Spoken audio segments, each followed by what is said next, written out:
কয়টা টাকা তুইছি আমার প্রতিবন্ধী মাইয়া আমি গরু পাইছি একটা বেড়াক দিয়া পালকিটা আমি কয়টা টাকা তুইছি আমি সব কইতেও পারুম না টাকা কয়টা আসছে না পাই না।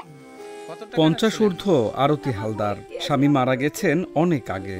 ঘরে একমাত্র প্রতিবন্ধী মেয়ের প্রতিবন্ধী ভাতাসহ আরতির জমানো টাকা রেখেছিলেন একটি স্থানীয় সমবায় সমিতিতে।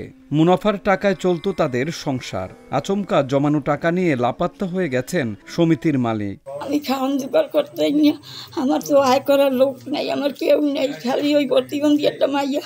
পিরোজপুরের নেসারাবাদের কুরিয়ানা ইউনিয়নের আদাবাড়ি গ্রামের সমিতিতে টাকা রেখে আরতির মতো সর্বশান্ত এমন কয়েক হাজার গ্রাহক। সঞ্চয় করুন, ভবিষ্যৎ গড়ুন, এমন মুখরোচক স্লোগানে অসংখ্য গ্রাহককে আকৃষ্ট করেছে কুরিয়ানা ক্ষুদ্র ব্যবসায়ী সমবায় লিমিটেড সমিতি। গ্রাহকদের জমানো প্রায় 70 কোটি টাকার সঞ্চয় নিয়ে লাপাত্তা হয়েছেন প্রতিষ্ঠানটির পরিচালক সঞ্জীব মণ্ডল। সমিতির 4000 গ্রাহক কোনো উপায়ান্তর না পেয়ে শেষ পর্যন্ত সমিতি পরিচালকের তালাবদ্ধ বাড়িতে জড়ো হয়ে প্রশাসনের হস্তক্ষেপ কামনা করছেন।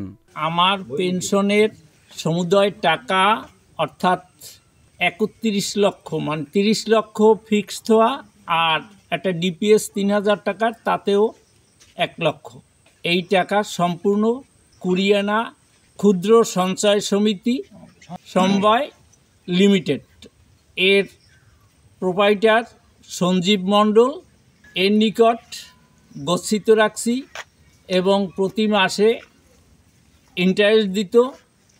বহুদিন পর্যন্ত, বহু মাস পর্যন্ত এর কোনো ইন্টারেস্ট পাই না, আসল টাকাও পাই না, লোক গা ঢাকা দেওয়া অবস্থায় আছে। স্থানীয় সূত্রে জানা যায় 2017 সালে উপজেলার আটঘর কুরিয়ানা ইউনিয়ন বাজারে গণকপতি কাঠি গ্রামের গৌরাঙ্গ মণ্ডলের ছেলে সমবায় সমিতিটি গড়ে তোলেন। তার অতি মুনাফার ফাঁদে পা দিয়ে সমাজের ভিক্ষুক থেকে শিক্ষক সব শ্রেণীর মানুষ সমিতির সদস্য হন।